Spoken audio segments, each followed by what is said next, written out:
Michelle Bowers, 57 years old. And I'm Ashley Bowers, I'm 73 years old.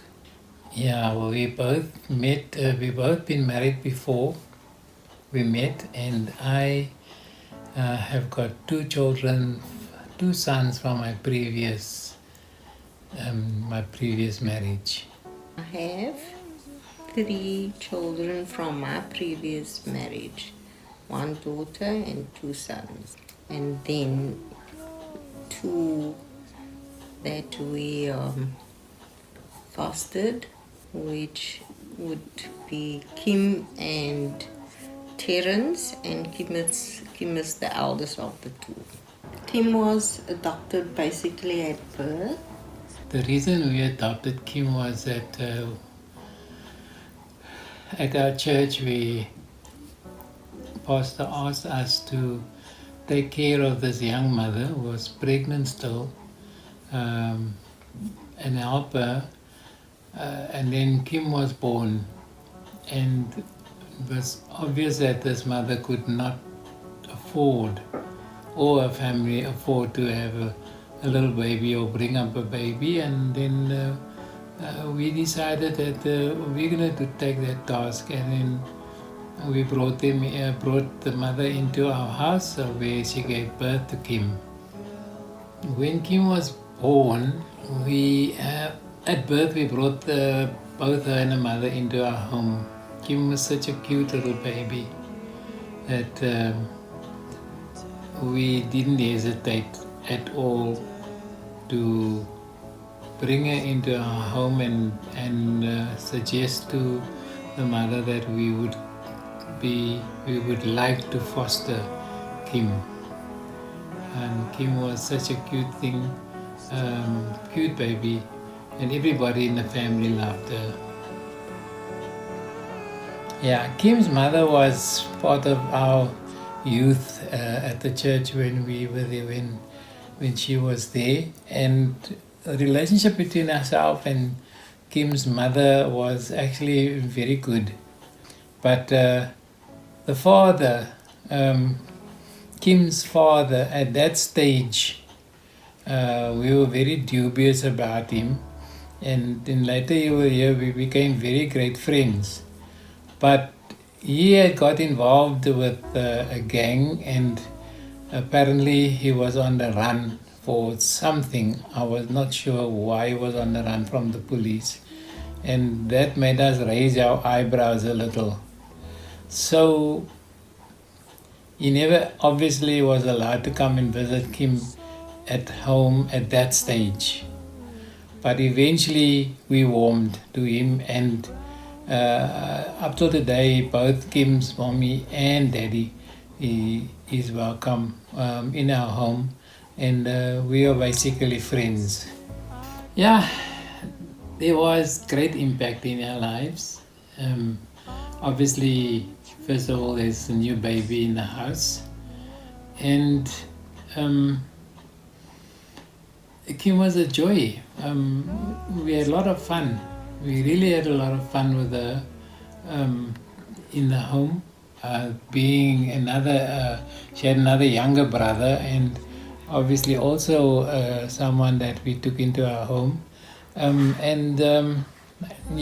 Obviously young brothers and sisters, they don't sit along one fire. We used to laugh at the fights they had, but she loves him and he loves her, although they don't show it to each other, but I know they do. And yes, Kim has made a huge impact in our lives. If it wasn't for them, let me put it this way, our families would have been married out, and then the two of us, me and my wife, we would have been just two lonely, sorrowful people. But we are happy because of the two of them. They challenge us. They surely do challenge us. But yeah, we love it. And Kim going ahead with the studies, she always surprises us with what she does at the school and university. She comes up with these wonderful marks, and that has a huge impact in our lives. It just makes us feel so happy sometimes. When Kim first came into our home, the news about Kim was that her mother, a biological mother, Yolanda, was to be given birth to a little boy. And then everything was prepared for a little boy. Blue cot, blue room, everything blue. And when the news came one Sunday morning, Kim was born and it was a girl. And so we were shocked. But on we went, changed everything according to from boy to girl would kind of vibe in the room. And that was the first challenge we had. And then at the age of about 2, Kim's mother, she visited my mom, and Kim was there for the day, and then she just disappeared with Kim. And that was a big challenge. It wasn't just a challenge, it was a heartache. I couldn't stop crying. I went to church the Sunday morning and got up from the altar and decided that I'm going to go and look for Kim, but I didn't know where to look to start off with. And then I went to Kim's biological father, who would have known where Kim's mother would go visit or hide or run away. And yeah, and I drove into places which I never ever would have, but he went with, and so did Kim's grandmother and my mother. And we were all in this car, and we drove till about 9, 10, 11 o'clock at night, until eventually we found Kim at house with her mother, where this woman was saying that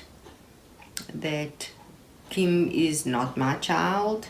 And Kim came running out, of course. Her mother was busy with bathing her.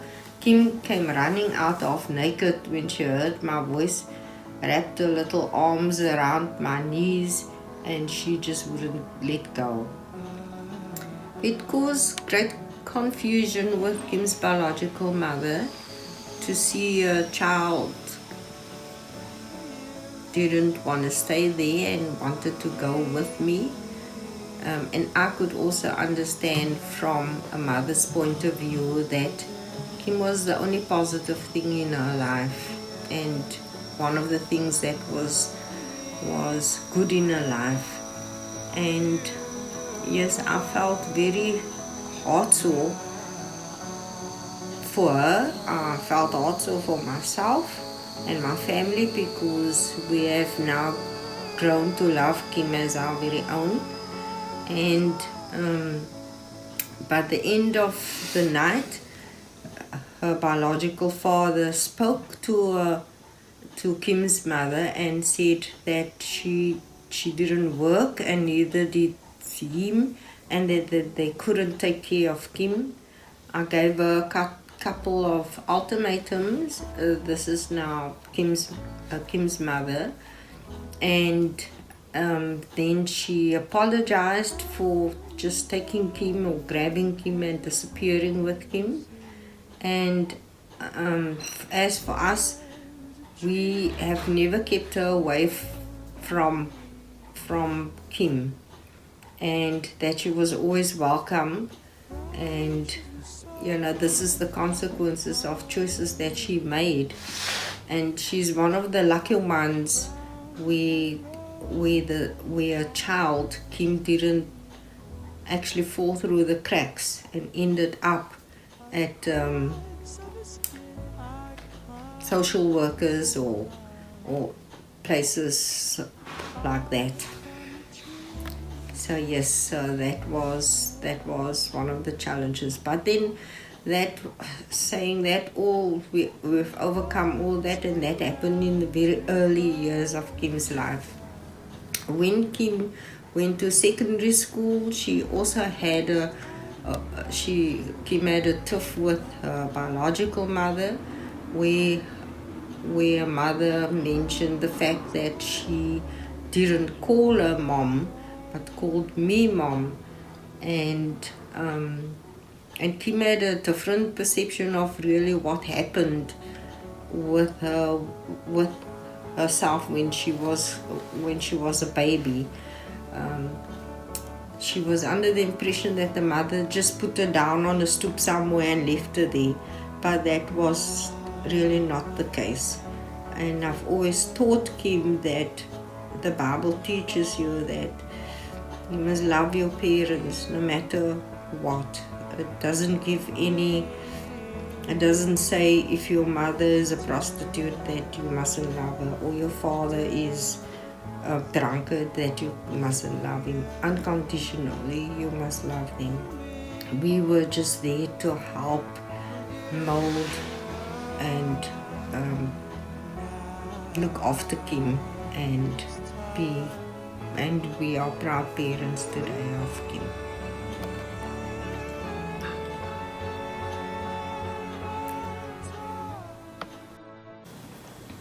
If it hadn't have been for my foster parents, Ashley and Michelle, I wouldn't have gotten a second opportunity at life.